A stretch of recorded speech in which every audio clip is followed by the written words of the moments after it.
नमस्कार दोस्तों, मेरा नाम है आयुष और आज के इस वीडियो में हम बात करने वाले हैं एक ऐसे बहुत ही इम्पॉर्टेंट फाइनेंशियल रेशो के बारे में जिसके बारे में आपको कंप्लीट इन्फॉर्मेशन होनी चाहिए, क्योंकि इससे हमें कंपनी का वैल्यूएशन पता चलता है। जी हाँ दोस्तों, हम बात करने वाले हैं आज price to book value ratio के बारे में, जो कि स्टॉक मार्केट का एक काफ़ी इम्पॉर्टेंट रेशो है और इसको सही तरीके से इस्तेमाल करना एक इन्वेस्टर के लिए बहुत ज़रूरी है। अगर आप price to book value ratio को सही से इस्तेमाल करना नहीं जानते तो आप काफ़ी सारी अपॉर्चुनिटीज़ मिस कर सकते हैं। हो सकता है कि स्टॉक सस्ते वैल्यूएशन पे अवेलेबल हो, लेकिन अगर आप price to book value ratio को सही तरीके से इस्तेमाल करना नहीं जानते तो आपको स्टॉक महंगा लगेगा। तो काफ़ी सारी चीज़ें हैं, काफ़ी सारे कन्फ्यूजन्स हैं लोगों के दिमाग में price to book value ratio को लेके, और आज इस वीडियो में मैं वो सारे कन्फ्यूजन्स मिटाने वाला हूं और मैं क्लियरली आप लोगों को बताने वाला हूं कि price to book value ratio क्या होता है, इसको यूज़ कैसे किया जाए, कहाँ पर यूज़ करना चाहिए और कहाँ पर यूज़ नहीं करना चाहिए। तो पूरा डिटेल्ड एनालिसिस करेंगे हम price to book value ratio के ऊपर।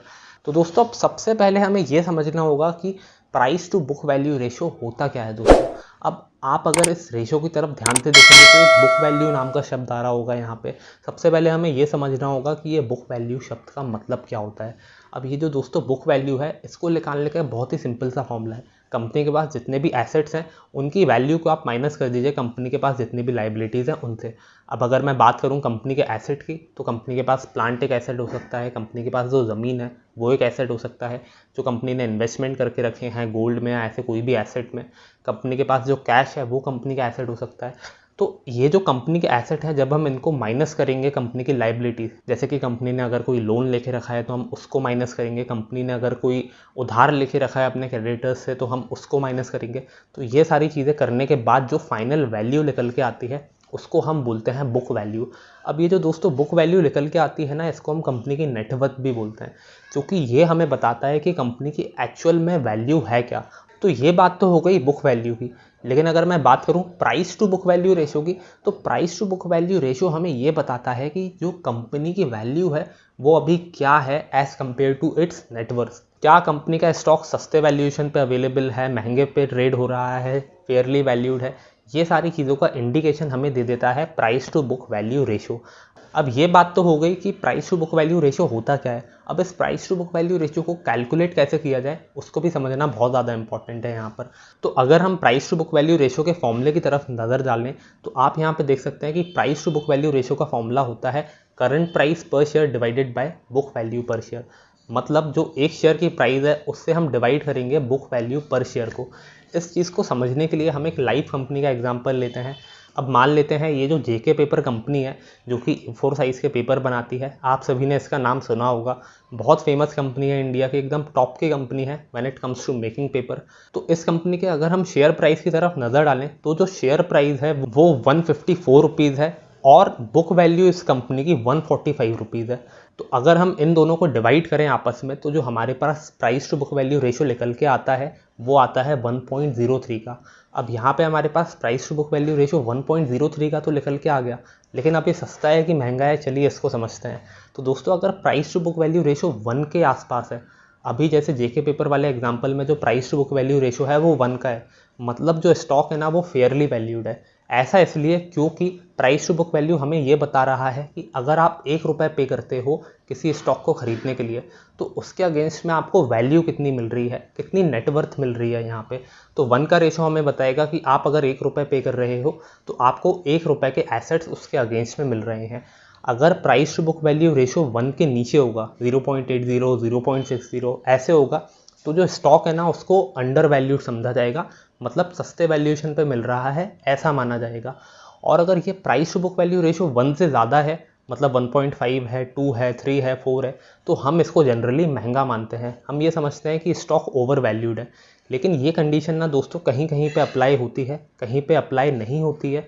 हो सकता है कि किसी स्टॉक का price to book value ratio 4 का हो, उससे ज़्यादा हो, लेकिन तब भी वो स्टॉक सस्ते वैल्यूएशन पे अवेलेबल हो। ये चीज़ कैसे हो सकती है हम उसको समझते हैं, लेकिन उससे पहले हमें ये चीज़ समझने की बहुत ज़्यादा ज़रूरत है कि price to book value ratio कहाँ पर इस्तेमाल हम कर सकते हैं।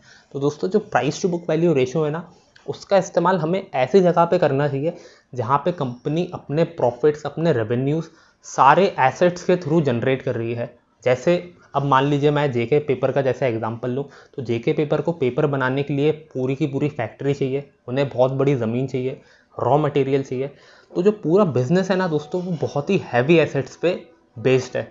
मतलब कंपनी को ज़मीन चाहिए, ज़मीन की वैल्यू होगी, जो उनके प्लांट्स हैं, जो उनकी मशीनरी है, उनकी टेंजिबल वैल्यू बहुत ज़्यादा होगी। तो जब कंपनी के पास एसेट्स काफ़ी सारे होते हैं ना, तब हम इस price to book value ratio का यूज़ कर सकते हैं। और बेसिकली जो ट्रेडिशनल बिजनेसेस होते हैं वहाँ पे इसका यूज़ काफ़ी ज़्यादा किया जाता है दोस्तों। तो इसको अगर आप चाहें तो बैंक में यूज़ कर सकते हैं, जो मेटल स्टॉक्स होते हैं वहाँ पे आप यूज़ कर सकते हैं, क्योंकि मेटल कंपनीज़ के पास भी काफ़ी सारे एसेट्स होते हैं। और मेटल कंपनीज़ के अलावा जो कंस्ट्रक्शन कंपनीज हो गई, जैसे रियल एस्टेट कंपनी, यहाँ पे आप यूज़ कर सकते हैं। Insurance company, non banking finance company, इन सारी जगह पे अगर आप चाहें तो इस price to book value ratio का यूज़ कर सकते हैं वैल्यूएशन के लिए। और ये आपको बहुत ही अच्छा आइडिया देगा ये बताने में कि कंपनी का वैल्यूएशन कैसा है, सस्ता है या महंगा है। जो मैंने अभी आपको क्राइटेरिया बताए थे पहले, आप उस क्राइटेरियाज को यूज़ करके पता लगा सकते हैं कि स्टॉक सस्ते वैल्यूएशन पे अवेलेबल है या महंगे वैल्यूएशन पे अवेलेबल है। इसके अलावा आप price to book value ratio का इस्तेमाल वहाँ पे भी कर सकते हैं जहाँ पे कंपनी अभी रिसेंटली लॉस कर रही हो। अब बहुत सारी कंपनीज ऐसे भी होती हैं जहाँ पे कंपनी के एसेट्स बहुत हैवी होते हैं, लेकिन साइक्लिकल स्टॉक्स होते हैं, तो उस वजह से वो कई बार लॉस कर जाते हैं। तो वहाँ पे आप प्राइस टू अर्निंग्स रेशो जैसे इंडिकेटर्स का इस्तेमाल नहीं कर सकते। वहाँ पे आपको प्राइस टू बुक वैल्यू जैसे फाइनेंशियल रेशोज़ का ही इस्तेमाल करना होगा, क्योंकि वही आपको बताएंगे कि कंपनी की रियल वर्थ क्या है, कंपनी के पास एसेट्स कितने हैं। ये आपको price to book value ratio ही बताने वाला है। तो अगर आप इसको यूज़ करेंगे और अपना आप थोड़ा सा दिमाग लगा के ये पता लगा पाएंगे कि कंपनी कब प्रॉफिट में आने वाली है, ये थोड़ा बहुत आप अगर एनालिसिस करेंगे, तो आप इस रेशो को बहुत अच्छे तरीके से इस्तेमाल कर सकते हैं लॉस मेकिंग कंपनीज में। अब दोस्तों, लेकिन आपको एक बात यहाँ पे ध्यान देने की बहुत ज़रूरत है। जब हम बात करते हैं बुक वैल्यू की, मतलब कंपनी के हम एसेट्स को देख रहे हैं, तो हमें यहाँ पे एसेट्स की क्वालिटी को देखना भी बहुत इंपॉर्टेंट है। मतलब कंपनी के पास एसेट्स कितने हैं। अब मान लीजिए एक टेक्सटाइल कंपनी है, तो टेक्सटाइल कंपनी के पास टेक्सटाइल ही होगा। अब मान लीजिए ये जो मैं शर्ट पहना हूँ ये आज फैशन में है, लेकिन आगे चल के फैशन में नहीं होगी, तो क्या होगा उस एसेट का? उस एसेट की जो वैल्यू है वो ज़ीरो हो जाएगी। तो आपको ये भी देखना है कि जो कंपनी है उसके पास एसेट्स किस टाइप के हैं, उसकी क्वालिटी कैसी है। अगर कंपनी के पास गोल्ड, लैंड ऐसे एसेट्स होंगे जिनकी वैल्यू बढ़ती है टाइम के साथ, तो वो एसेट्स की वैल्यू ज़्यादा होगी, तो वहाँ पे जो बुक वैल्यू का रिलेवेंस है ना, वो बढ़ जाएगा। लेकिन अगर कंपनी टेक्सटाइल जैसे सेक्टर पे काम कर रही है, या ऐसे कोई भी सेक्टर जैसे सीमेंट वगैरह जहाँ पे एसेट की वैल्यू धीरे धीरे गिरती है, जो प्लांट है उनकी वैल्यूज़ धीरे धीरे गिर जाती है, तो वहाँ पे आपको इस बुक वैल्यू को यूज़ करने से पहले काफ़ी ज़्यादा दिमाग अपना लगाना पड़ेगा। तो दोस्तों, ये बात तो हो गई इस चीज़ की कि price to book value ratio को किन किन सेक्टर्स में हम यूज़ कर सकते हैं। अब हम ये बात करते हैं कि price to book value ratio को कहाँ पर यूज़ बिल्कुल भी नहीं करना है। तो दोस्तों, जो price to book value ratio है, उस रेशो को आप उन कंपनीज में यूज़ नहीं कर सकते जहाँ पे कंपनी के पास हार्ड एसेट्स जैसे कि लैंड, प्रॉपर्टी, ये सारी चीज़ें ज़्यादा अमाउंट में नहीं हो।